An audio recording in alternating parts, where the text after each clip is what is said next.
여러분 안녕하십니까? 복지TV 뉴스입니다. 연말연시 범국민 모금운동인 희망 2015 나눔 캠페인이 폐막했습니다.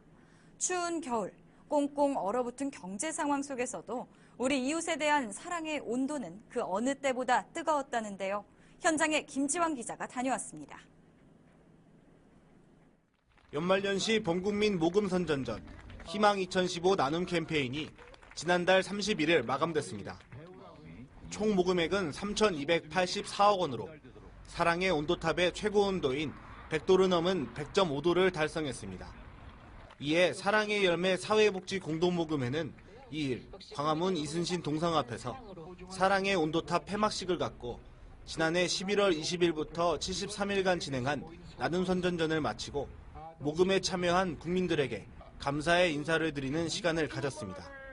사회복지 공동모금회에 따르면 2달이 넘는 기간 동안 전국의 사회복지 공동모금회를 통해 국민들의 성금이 전달됐고 그 결과 목표액인 3,268억 원을 넘어선 총 3,284억 원의 성금이 모였습니다. 이번 선전전에 모인 성금은 아동 청소년, 장애인, 노인, 다문화 가정 등 사회 소외계층에게 전달될 예정입니다. 한편 이날 폐막식에는 사랑의 열매 홍보대사인 배우 기룡우, 최시라, 개그맨 황기순이 참석해 자리를 빛냈습니다. 복지TV 뉴스 김지환입니다.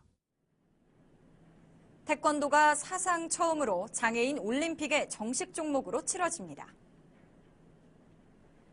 국제패럴림픽위원회는 한국 시간으로 지난달 31일 아랍에미리트 아부다비에서 집행위원회를 열고 2020년 도쿄 장애인 올림픽의 정식 종목 22개를 발표했습니다.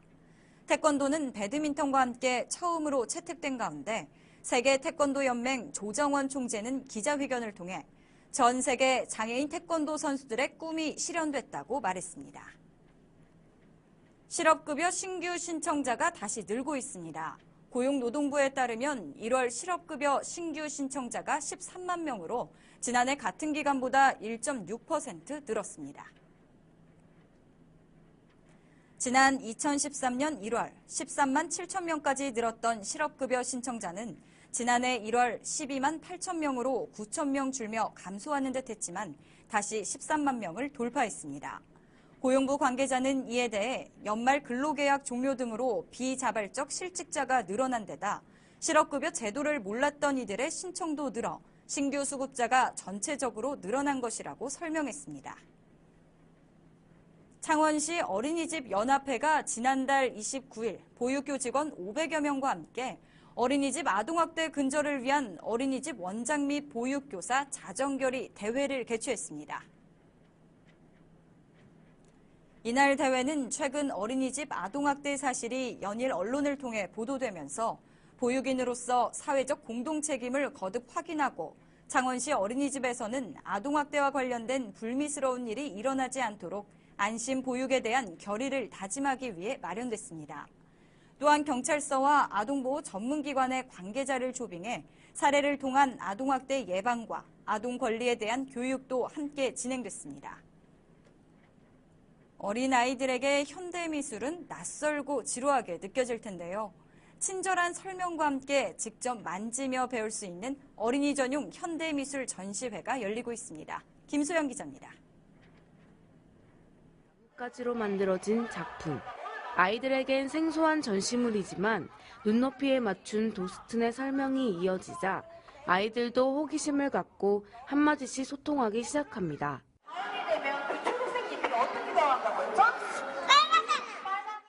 경기도미술관 안에 조성된 어린이 전용 현대미술 전시. 어려울 수 있는 작품에 친절하고 재밌는 설명이 곁들어지니 아이들도 지루하지 않게 감상할 수 있습니다. 신나게 뛰고 노는 사이 작품은 어느새 아이들의 놀이터로 변했습니다. 현대미술 전시를 보고 만지며 쉽게 공부할 수 있어 아이들의 흥미를 유발시켜주고 있습니다.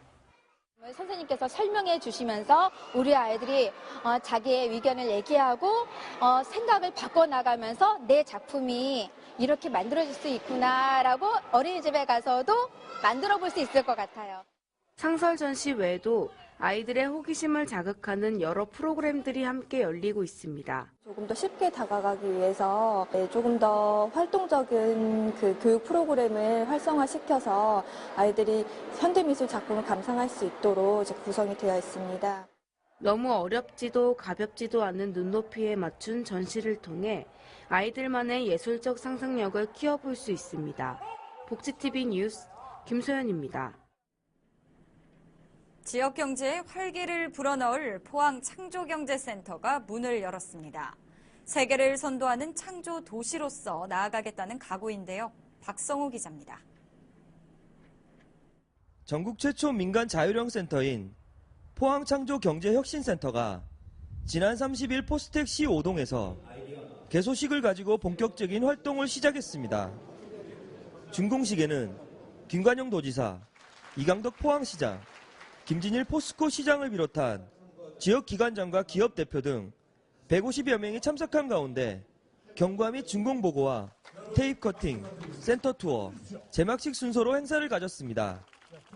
앞으로 이 운영 센터를 통해서 벤처를 하겠다는 분들과 여기 있는 센터가 집중적으로 연결이 되고 또 현재 있는 여러 가지 중소기업들이나 이런 업체들에서도 이 혁신센터를 적극적으로 활용함으로써 강소기업으로 발전될 수 있는 포스텍 C5동은 창의, 협력, 육성, 융합, 센터의 5단어의 머릿글자를 묶어 만든 명칭으로 창의적이고 도전적인 미래의 글로벌 리더를 양성하고 세계를 선도하는 융복합 연구 활성화와 대한민국 미래 IT 산업의 글로벌 경쟁력 제고를 위해 건립되었습니다.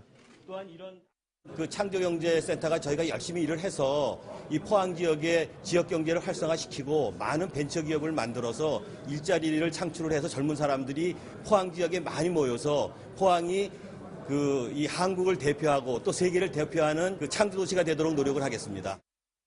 2013년 10월 착공해 완공된 창조경제센터는 총 사업비 298억 원을 들여 지하 1층, 지상 7층 규모로 건축되었으며 C5동의 주요 사업인 IT 명품 인재 양성 사업과 함께 신기술 사업화의 시너지 효과로 침체된 지역 경제에 활기를 띨 것으로 기대됩니다.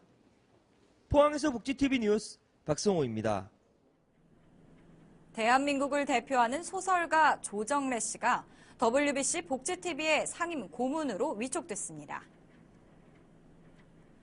이날 주식회사 희망복지방송 최규옥 회장은 복지TV 전 직원이 참석한 가운데 소설가 조정래 씨와 그의 부인인 시인 김초혜 씨를 상임 고문으로 위촉했습니다. 조정래 작가는 이 자리에서 21세기 복지시대와 함께 사회적 역할이 큰 복지TV의 상임 고문이 됨을 영광스럽게 생각한다며 앞으로 작품 활동과 매스컴 등을 활용해 국민들에게 복지의 개념과 중요성을 알리기 위한 소임을 다하고자 노력하겠다고 밝혔습니다. 한편 조정래 작가의 대표작으로는 대하소설 태백산맥과 아리랑, 한강 등이 있습니다.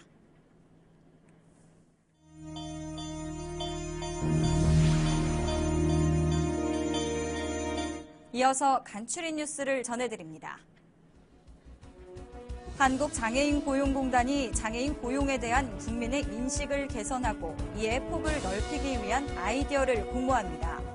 공모전 주제는 장애인 고용, 함께 일하는 세상 우리가 있습니다이며 에세이, 인쇄매체 디자인, 사진 등 총 3개 분야를 공모합니다.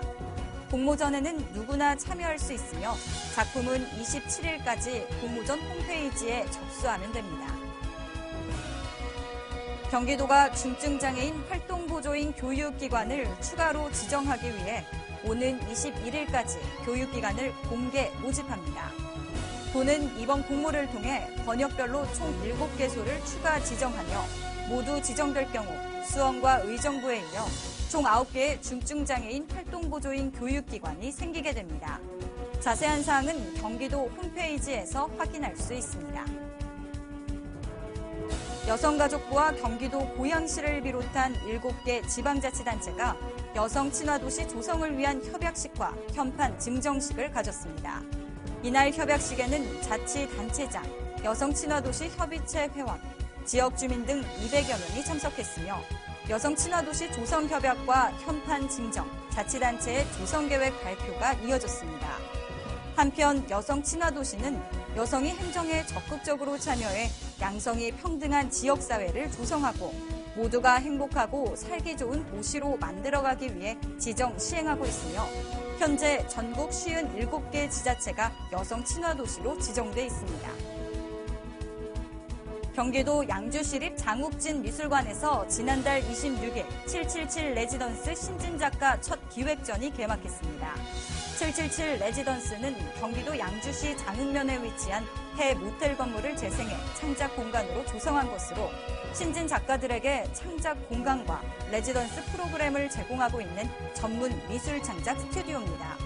이번 전시회는 작가 16명이 참여했으며 예술 모텔 777호 열정을 위한 다시라는 주제로 회화, 사진, 복합 매체 작품 40여 점을 전시합니다.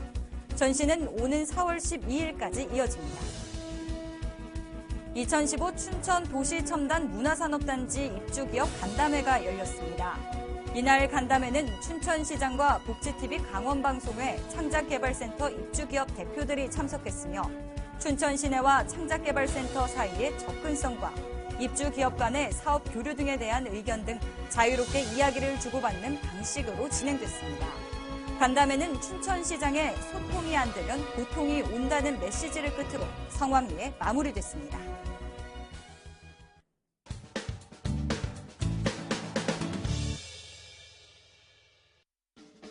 한 주간의 사회복지 행사를 한눈에 알려드리는 시간 복지 게시판입니다. 아이들과 미래에서는 메디칼 필하모닉 오케스트라 주최로 2015년 빛의 소리 희망기금 사업 제3회 빛의 소리 나눔 콘서트를 진행합니다. 이번 공연은 바이올리니스트 김종은, 바리톤 서정아, 소프라노 강혜정의 협연으로 성동장애인종합복지관 어울림이 특별 출연하며 전석 무료 초청 공연으로 진행됩니다. 자세한 사항은 아이들과 미래로 문의하시기 바랍니다. 서울시에서는 여성정책 담당관 늘푸른 여성팀 주최로 서울시 인터넷 시민감시단을 모집합니다.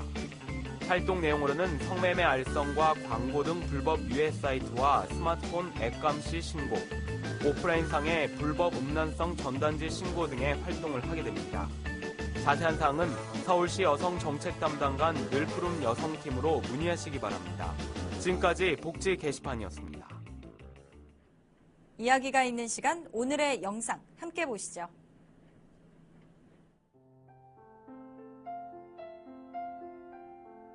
광화문 광장의 사랑의 온도탑.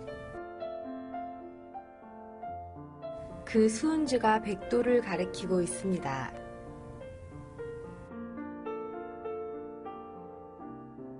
경기 불황과 추운 날씨 속에서도 어려운 이웃들을 향한 나눔의 마음은 따뜻하게 전해지는 것 같습니다. 경기 침체로 기업의 기부는 줄어들었지만 개인의 기부는 늘었다고 합니다. 월급의 일정액을 나눠 기부하는 직장인과 또 수입의 일부를 정기적으로 기부하는 자영업자들이 늘어나고 있다는데요. 이러한 작은 손길들이 모여 올해도 따뜻한 겨울을 만든 것 같습니다. 이상으로 복지TV 뉴스를 마칩니다. 시청해 주셔서 고맙습니다.